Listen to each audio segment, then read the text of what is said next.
Ah, yes. The space sci-fi full automatic foam blaster. Sports. Combat.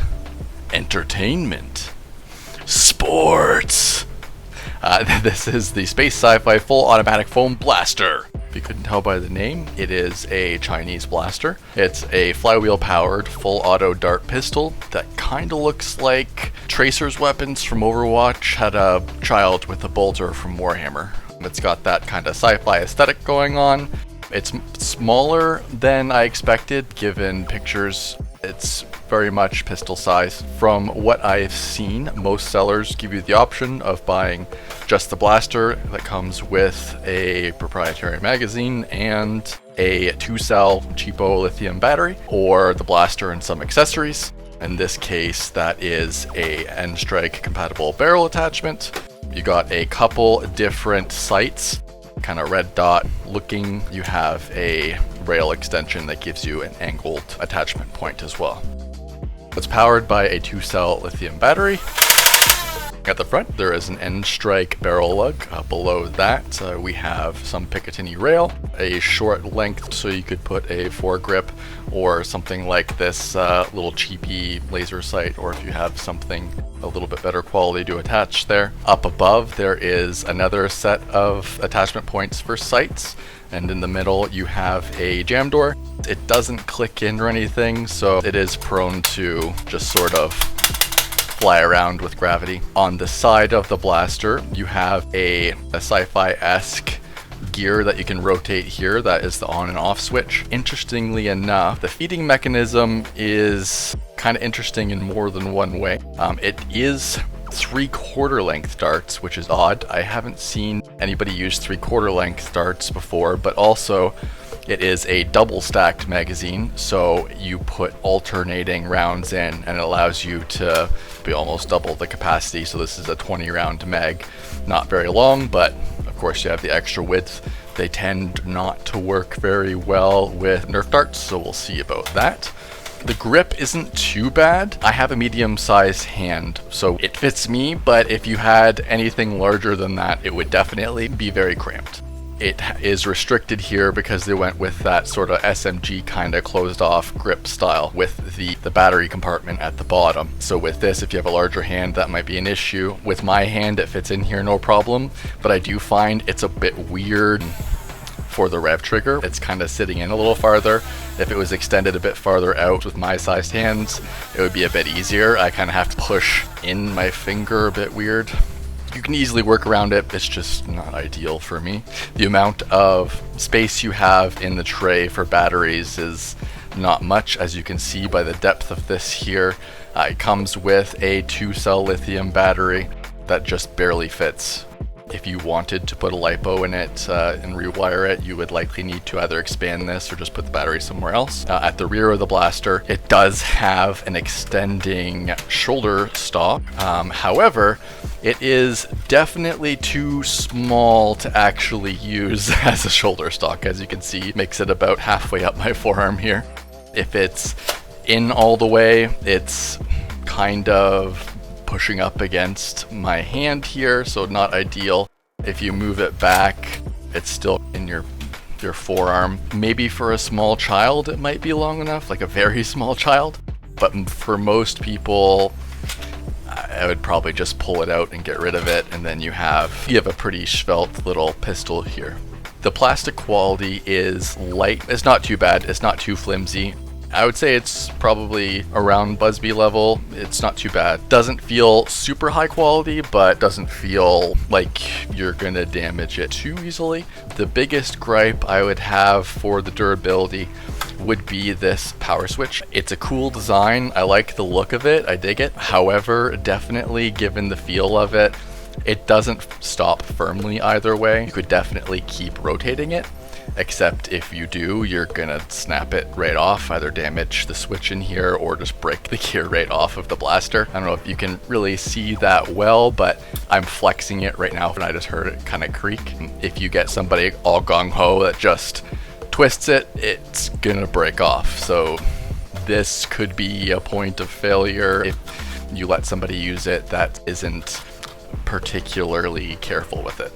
The blaster performs pretty similar to most Chinese blasters that I've seen that are full auto.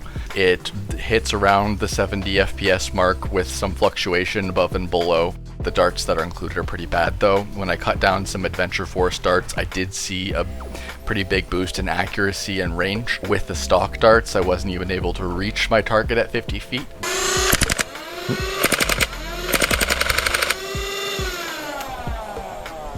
Well, didn't reach the target, so that's not great.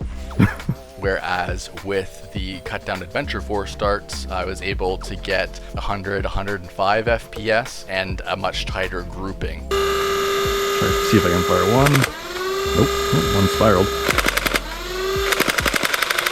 Okay, so I can shoot past that, which is at 50 feet, with the Adventure Force darts. So the included darts are terrible.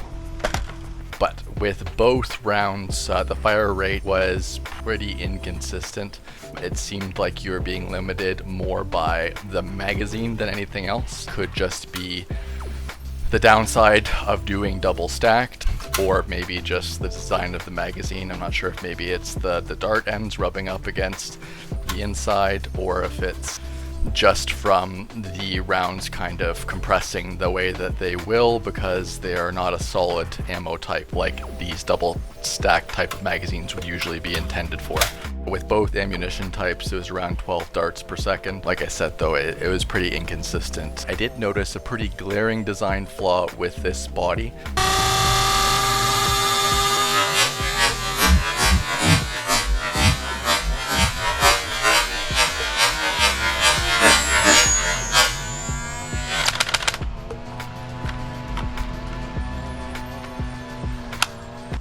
That's not good. Interesting. So apparently, because this blaster has a big gap inside the shell, not a plastic cylinder that goes out to the nozzle at the front, there's depending on how the darts come out of the flywheels, it can actually hit the lip on the inside.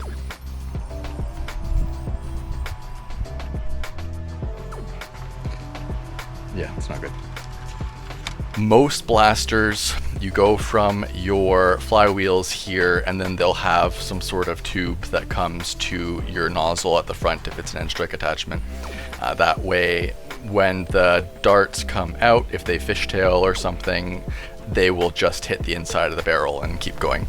With this blaster, there is nothing here. It's just flywheels and an empty big space here. So if you get a dart that comes out and fishtails at a pretty wide angle, it's gonna hit the ledge up here, bounce back on an angle, and then the next dart's gonna hit that, and then very quickly you're gonna have a train wreck in there of darts. The jam door isn't meant for that sort of thing. That's meant for a jam before the flywheels or at the flywheels. So you basically have to shove some pliers or possibly tweezers or something like that in there to kind of fish out your darts. That's a pretty big potential issue. I didn't get that every time though. I actually didn't get that with the cheapy darts, but I did get that with the Adventure Force darts one of the times I unloaded them. From what I saw, this blaster does tend to fishtail darts, so I would say it's a strong possibility. If you're gonna mod it, either open this up a bit more if you don't want to use the end strike attachment, or just if you have any old Nerf blasters, take some of the tubing or even just a piece of plastic just to direct the darts there so they're not going to get caught. That would just be a suggestion. It'd just be a pain to be in the middle of a match and have that type of jam. You're not going to be able to very quickly get that sorted out. So in conclusion, I do like this blaster. I think the shell is cool. I am a fan personally of Sci-fi designs. I think it's a neat little full auto pistol, and I think it has a lot of mod potential. You could definitely put some better flywheels in here, maybe modify it to use Talon mags instead. I wouldn't really invest too much in the double stack. It's kind of been known not to be the greatest design. The Worker Dominator did this previously, and I haven't seen people that are really big enthusiasts of that style of magazine. They are more prone to having feeding problems. whereas if you were to just get a Talon Mag in there, you'd be able to feed them as fast as the blaster can fire. The pusher's definitely trying to fire them pretty fast. If you wanted to get some really high performance out of this, want to switch it to a lipo setup, so you would need to either expand this tray more than likely, or add a tray somewhere else. Maybe even up here. I'm pretty sure this spot here is empty. I'll do a mod guide in the future where I tear it open and see what can be done with it, but most flywheelers are pretty similar on the insides. The only monkey wrench in this is that double stack feeding system, but I don't see any reason why you couldn't make this into something pretty sweet if you invested the time.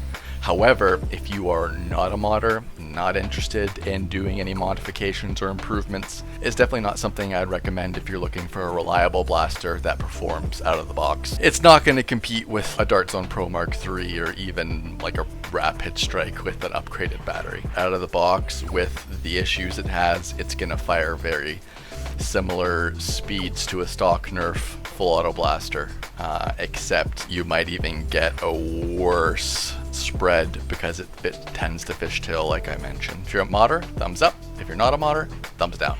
Hope you enjoyed the video. If you have any other questions about it, just post in the comment and I'll let you know if I can.